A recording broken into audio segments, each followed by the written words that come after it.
Many congratulations. You have completed the course.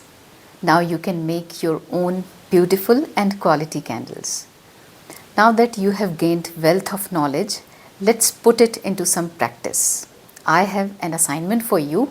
Here are the details. So the project I am giving to you requires you to create festive candle collection. You can make as many festive candles as you want.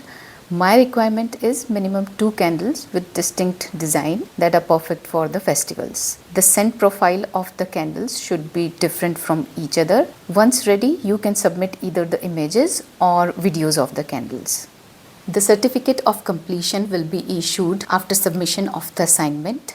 With this course, I have provided a lot of useful resources that are downloadable. So don't forget to check out the resources folder. After completing this course, I encourage you to keep learning to deepen your knowledge. Keep checking this space. I'll be adding more courses from art tutorials to DIYs to some small business ideas. As we near the end of this course, I would like to extend my heartfelt gratitude for choosing to learn and explore the art of candle making with me.